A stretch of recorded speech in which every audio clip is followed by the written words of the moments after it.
اعوذ باللہ من الشیطان الرجیم بسم اللہ الرحمن الرحیم۔ اللہ تبارک و تعالیٰ کے نام سے شروع جو بڑا مہربان اور نہایت رحم کرنے والا ہے۔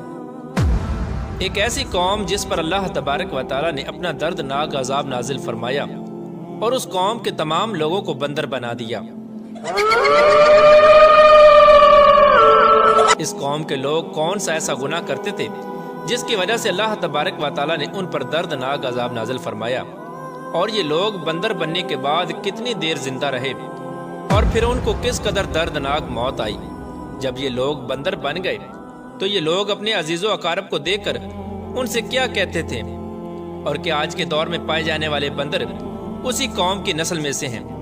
ان تمام تر سوالات کے جوابات قرآن و حدیث کی روشنی میں آج کی اس ویڈیو میں ہم آپ کو بتائیں گے، لہٰذا آپ سے گزارش ہے کہ ہماری اس ویڈیو کو اینڈ تک ضرور دیکھیے گا۔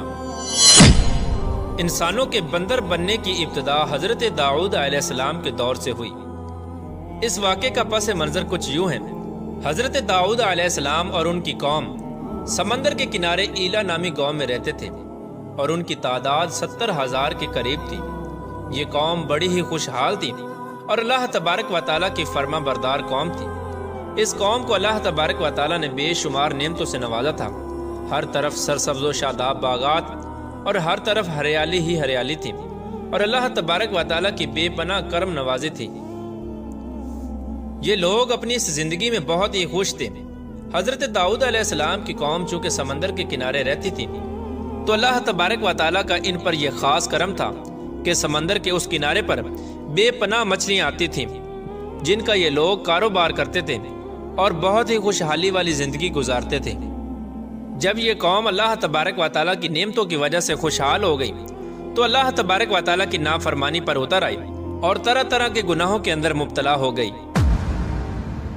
اور پھر ایک دن اللہ تبارک و تعالیٰ نے اس قوم کا امتحان لینے کا ارادہ کیا اور حضرت داؤد علیہ السلام کو وحی بھیجی کہ اپنی قوم سے کہہ دیں کہ وہ سنیچر کے دن یعنی ہفتے والے دن مچھلی کا شکار کرنا بند کر دیں۔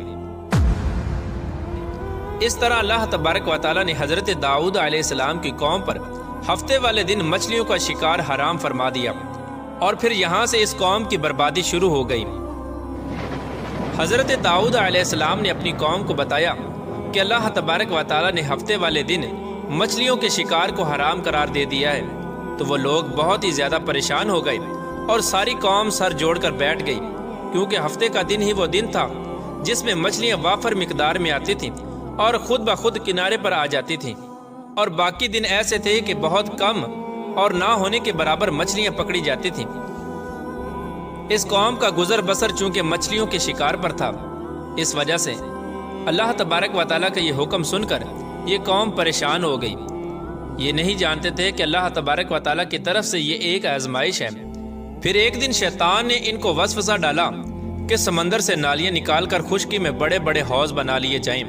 جب ہفتے والے دن مچھلیاں آئیں گی تو وہ نالیوں سے ہو کر ان بڑے بڑے حوضوں میں آ جائیں گی، اور اس طرح پھر ان نالیوں کا منہ بند کر دیا جائے، اور پھر اگلے دن یعنی اتوار والے دن ان کو پکڑ لیا جائے۔ شیطان نے اس قوم کے لوگوں کو ورگلایا کہ اس طرح ہم ہفتے والے دن شکار سے بھی بچ جائیں گے اور مچھلیاں بھی ہاتھ آ جائیں گی اور وہ بھی پکڑی جائیں گی۔ بہت سے لوگوں کو یہ ہلا بازی اچھی لگی اور انہوں نے ایسا کرنا شروع کر دیا اور سمندر سے چھوٹی چھوٹی نالیاں نکال کر بڑے بڑے حوضوں میں ڈال دیں، جس کے ذریعے وافر مقدار میں مچھلیاں ان حوضوں میں داخل ہو جاتی۔ اس قوم کے بدبخت لوگوں کو شیطان کا یہ ہیلا بہت پسند آیا، لیکن اس قوم نے یہ نہ سوچا کہ جب مچھلیاں سمندر سے حوض میں آ کر قید ہو گئی تو پھر مچھلیوں کا شکار ہی ہو گیا۔ اس لیے یہ شکار بھی ہفتے والے دن ہی قرار پایا جو اللہ تبارک و تعالیٰ نے حرام قرار دیا تھا۔ اس موقع پر یہودیوں کے 3 گروہ ہو گئے۔ کچھ لوگ ایسے تھے جو شکار کے اس شیطانی ہلے سے منع کرتے تھے اور ناراض و بیزار ہو کر شکار سے باز رہے، اور کچھ لوگ اس کام کو دل سے برا جان کر خاموش رہے، لیکن انہوں نے شکار نہ کیا اور دوسروں کو منع بھی نہ کرتے تھے، بلکہ یہ لوگ منع کرنے والوں سے یہ کہتے تھے کہ تم لوگ ایسی قوم کو نصیحت کرتے ہو جنہیں اللہ تبارک و تعالیٰ ان قریب ہلاک کرنے والا ہے اور ان پر اپنا دردناک عذاب نازل فرمانے والا ہے۔ اور اس قوم کے کچھ لوگ ایسے تھے جو سرکش اور نافرمان لوگ تھے، جنہوں نے اللہ تبارک و تعالیٰ کے حکم کی اعلانیہ مخالفت کی اور شیطان کے ہیلے بازی کو مان کر ہفتے والے دن شکار کرنے لگے۔ یہ لوگ اللہ تبارک و تعالیٰ کے حکم کی کھلا مکھلا مخالفت کرتے اور ہفتے والے دن مچھلیوں کا شکار کر کے ان کو کھایا کرتے اور بیچا کرتے۔ پیارے دوستو، حضرت داؤد علیہ السلام کی قوم کے 1200 ایسے نافرمان افراد تھے جو منع کرنے کے باوجود بھی ہفتے کو ان نالیوں کے ذریعے شکار کرتے رہے۔ حضرت داؤد علیہ السلام نے ان 1200 نافرمانوں کو اللہ تبارک و تعالیٰ کے عذاب سے ڈرایا کہ وہ اللہ تبارک و تعالیٰ کی اس نافرمانی سے باز آ جائیں، لیکن وہ لوگ باز نہ آئے اور کھلے عام شکار کرنے لگے۔ چنانچہ وہ لوگ جو اس بات کو برا جانتے تھے، ان لوگوں نے اپنے اور ان نافرمانوں کے درمیان ایک دیوار کھڑی کر دی، جس کی ایک طرف وہ 1200 نافرمان رہتے تھے اور دوسری طرف وہ لوگ تھے جو شکار سے باز رہے۔ حضرت داؤد علیہ السلام نے اپنی اس قوم کے نافرمانوں کو بارہا سمجھایا، لیکن یہ لوگ اپنی نافرمانی سے باز نہ آئے اور اسی طرح اللہ تبارک و تعالیٰ کی نافرمانی کرتے رہے اور شکار کرتے رہے۔ پھر ایک دن حضرت داؤد علیہ السلام نے غضبناک ہو کر شکار کرنے والوں پر لعنت فرما دی۔ اس کا اثر یہ ہوا کہ ایک دن خطا کاروں میں سے کوئی بھی اپنے گھر سے باہر نہ نکلا۔ یہ منظر دیکھ کر کچھ لوگ ان کی دیواروں پر چڑھ گئے تاکہ معلوم ہو سکے کہ وہ لوگ کس حال میں ہیں۔ جب ان لوگوں نے ان نافرمانوں کو دیکھا تو وہ سب کے سب بندر کی صورت میں مسخ ہو چکے تھے۔ اللہ تبارک و تعالیٰ نے ان کی نافرمانی کی وجہ سے ان پر اپنا دردناک عذاب نازل فرمایا اور ان کو انسانوں سے بندر بنا دیا۔ جب لوگ ان مجرموں کا دروازہ کھول کر ان کے گھر میں داخل ہوئے تو وہ بندر اپنے رشتہ داروں کو پہچانتے تھے اور ان کے پاس آ کر ان کے کپڑوں کو سونگتے تھے اور زاروں کی طرح روتے تھے، لیکن وہ کچھ بول نہ سکتے تھے۔ اللہ تبارک و تعالیٰ کے ان نافرمان بندر بن جانے والے لوگوں کی تعداد 12,000 تھی۔ ان 12,000 لوگوں نے اللہ تبارک و تعالیٰ کی نافرمانی کی اور اللہ تبارک و تعالیٰ نے ان کو بندر بنا دیا، جس طرح کہ اللہ تبارک و تعالیٰ سورہ بقرہ میں ارشاد فرماتا ہے، اور بے شک ضرور تمہیں معلوم ہے تم میں کہ وہ جنہوں نے ہفتے میں سرکشی کی تو ہم نے ان سے فرمایا کہ ہو جاؤ بندر دھتکارے ہوئے۔ اس طرح حضرت داؤد علیہ السلام کی قوم کے 12,000 نافرمان بندر بن گئے۔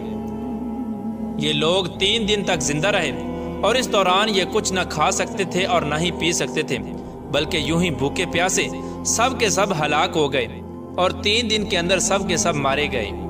اور وہ لوگ جو ان نافرمانوں کو اللہ تبارک و تعالیٰ کی اس نافرمانی سے منع کرتے تھے، اللہ تبارک و تعالیٰ نے ان کو اس عذاب سے سلامت رکھا، اور وہ لوگ جو اس شکار کو برا جان کر خاموش رہتے تھے، اللہ تبارک و تعالیٰ نے ان کو بھی اس عذاب سے سلامت رکھا۔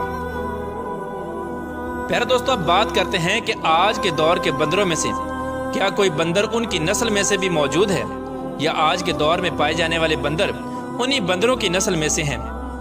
اس کے متعلق روایات میں آتا ہے کہ حضرت عبداللہ بن مسعود رضی اللہ تعالیٰ عنہ سے روایت ہے کہ حضور پاک صلی اللہ تعالیٰ علیہ وآلہ وسلم سے کسی نے سوال کیا کہ آج کے بندر کیا حضرت داؤد علیہ السلام کی قوم سے ہیں؟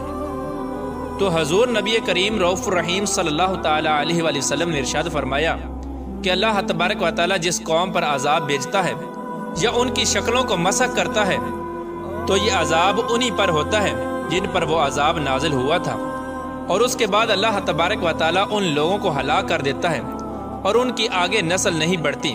اس لیے یہ بات غلط ہے کہ کچھ لوگ یہ سوچتے ہیں کہ آج کے بندروں میں بھی حضرت داؤد علیہ السلام کی قوم کے بندر بننے والوں کی نسل موجود ہے۔